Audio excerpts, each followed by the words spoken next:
ಎಲ್ಲರಿಗೂ ನಮಸ್ಕಾರಗಳು. ನಾಗಪಂಚಮಿ ಬಗ್ಗೆ 10 ಸಾಲುಗಳ ಪ್ರಬಂಧ ಇದಾಗಿದೆ.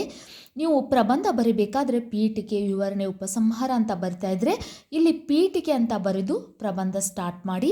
ಅಥವಾ ನೀವು ನಂಬರ್ಸ್ ಪ್ರಕಾರ ಸ್ಕೂಲಲ್ಲಿ ಹೇಳಬೇಕಾದ್ರೆ ಇಲ್ಲಿ ನಿಮಗೆ ಈಸಿ ಆಗಲಿ ಅಂತ 1 2 3 ಅಂತ ನಂಬರ್ಸ್ ಹಾಕಿದ್ದೀನಿ. ನಿಮಗೆ ಯಾವ ರೀತಿ ಅನುಕೂಲವಾಗುತ್ತೆ ಆ ರೀತಿ ಪ್ರಬಂಧ ಬರೀರಿ. ನಂಬರ್ಸ್ ಆದರೆ ನಿಮಗೆ ಪಾಯಿಂಟ್ಸ್ ಅಂತ ಗೊತ್ತಾಗುತ್ತೆ, ಇದು ಇಲ್ಲಿಗೆ ಮುಗೀತು, ಇದು ಹೊಸ ಪಾಯಿಂಟ್ ಅಂತ ಗೊತ್ತಾಗುತ್ತೆ. ಈಸಿಯಾಗಿ ಓದಲು ಅರ್ಥ ಆಗುತ್ತೆ ಮತ್ತು ನೆನಪಿಟ್ಟುಕೊಳ್ಳಲು ಈಸಿ ಆಗುತ್ತೆ. ಅದಕ್ಕೋಸ್ಕರ ನಿಮ್ಮ ಸ್ಕೂಲಲ್ಲಿ ನಿಮ್ಮ ಟೀಚರ್ ಯಾವ ರೀತಿ ಹೇಳ್ತಾರಲ್ಲ ಆ ರೀತಿ ನೀವು ನಾಗಪಂಚಮಿ ಬಗ್ಗೆ ಒಂದು ಪ್ರಬಂಧ ಅಥವಾ ಅದರ ಬಗ್ಗೆ 10 ಸಾಲುಗಳು ಬರೆದುಕೊಂಡು ಬನ್ನಿ ಅಂದರೆ ಬರೆದುಕೊಂಡು ಹೋಗಿ. ಓಕೆ. ನಾಗಪಂಚಮಿ ನಾಗದೇವರ ಒಂದು ಹಬ್ಬವಾಗಿದೆ. ನಾಗಪಂಚಮಿ ನಾಗದೇವರ ಒಂದು ಹಬ್ಬವಾಗಿದೆ. ಇದು ಹಿಂದೂಗಳು ಆಚರಿಸುವ ಒಂದು ಹಬ್ಬವಾಗಿದೆ. ಈ ಹಬ್ಬವನ್ನು ಶ್ರಾವಣ ಮಾಸದ ಶುಕ್ಲ ಪಕ್ಷದ ಪಂಚಮಿ ಎಂದು ಆಚರಿಸಲಾಗುತ್ತದೆ. ಈ ಹಬ್ಬವನ್ನು ಶ್ರಾವಣ ಮಾಸದ ಶುಕ್ಲ ಪಕ್ಷದ ಪಂಚಮಿ ಎಂದು ಆಚರಿಸಲಾಗುತ್ತದೆ. ಜನರು ದೇವಸ್ಥಾನ ಹಾಗೂ ಹುತ್ತಗಳಿಗೆ ಹೋಗಿ ದೇವರಿಗೆ ಹಾಲು, ಅಕ್ಕಿ ಮತ್ತು ಹೂವುಗಳಿಂದ ಪೂಜೆ ಮಾಡುತ್ತಾರೆ. ಜನರು ದೇವಸ್ಥಾನ ಹಾಗೂ ಹುತ್ತಗಳಿಗೆ ಹೋಗಿ ದೇವರಿಗೆ ಹಾಲು, ಅಕ್ಕಿ ಮತ್ತು ಹೂವುಗಳಿಂದ ಪೂಜೆ ಮಾಡುತ್ತಾರೆ. ಈ ಹಬ್ಬವು ಅಣ್ಣ ತಂಗಿ ಇಬ್ಬರು ಸೇರಿ ಪೂಜಿಸಲ್ಪಡುವ ಒಂದು ಹಬ್ಬವಾಗಿದೆ. ಈ ಹಬ್ಬವನ್ನು ಮೊದಲಿನ ಕಾಲದಿಂದಲೂ ಅಣ್ಣ ತಂಗಿ ಇಬ್ಬರು ಸೇರಿಸಿ ಆಚರಣೆ ಮಾಡುವ ಒಂದು ಹಬ್ಬವಾಗಿದೆ.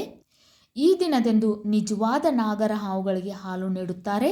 ಈ ದಿನದಂದು ಅಂದರೆ ನಾಗರ ಪಂಚಮಿಯ ಒಂದು ದಿನದಂದು ಹುತ್ತಗಳಿಗೆ ಹೋಗಿ ಅಲ್ಲಿ ನಾಗಪ್ಪನನ್ನು ಕರೆದು ಅಲ್ಲಿ ನಾಗಪ್ಪನಿಗೆ ಹಾಲುಗಳನ್ನು ನೀಡಿ ಬರುವ ಒಂದು ವಾಡಿಕೆ ಮೊದಲಿನ ಕಾಲದಿಂದ ನಡೆದುಕೊಂಡು ಬಂದಿದೆ. ನಾಗರ ಪಂಚಮಿ ಎಂದು ಸಿಹಿ ತಿನಿಸುಗಳನ್ನು ಮಾಡ್ತಾರೆ. ನಾಗಪ್ಪನಿಗೆ ಹಾಲೆರೆದು ಸಿಹಿ ಸಿಹಿ ತಿಂಡಿಗಳನ್ನು ಮಾಡಿ ನಾಗಪ್ಪನಿಗೆ ಎಡೆಯನ್ನು ಹಿಡಿಯುತ್ತಾರೆ. 5 ಥರದ ಉಂಡಿಗಳನ್ನು ಮಾಡಿ ನಾಗಪ್ಪನಿಗೆ ನೈವೇದ್ಯ ಮಾಡುತ್ತಾರೆ.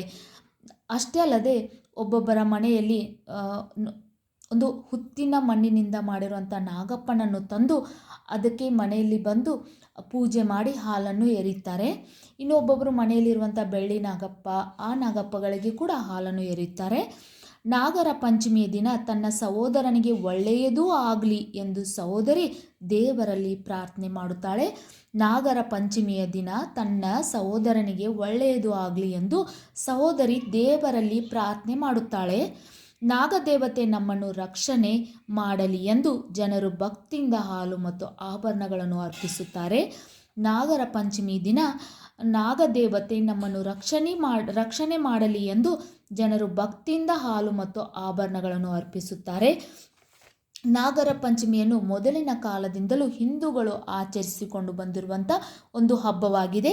ಇದು ಶ್ರಾವಣ ಮಾಸದ ಶುಕ್ಲ ಪಕ್ಷದ ಪಂಚಮಿ ಎಂದು ಆಚರಿಸಲಾಗುತ್ತದೆ. ಇದನ್ನು ನಾಗಪಂಚಮಿ ಎಂದು ಕರೆಯುತ್ತಾರೆ. ಇದು ಹಳ್ಳಿಗಳಲ್ಲಿ ಶಾಲಾ ಕಾಲೇಜುಗಳಿಗೆ ರಜೆಯನ್ನು ಕೂಡ ಘೋಷಿಸಲಾಗುತ್ತೆ.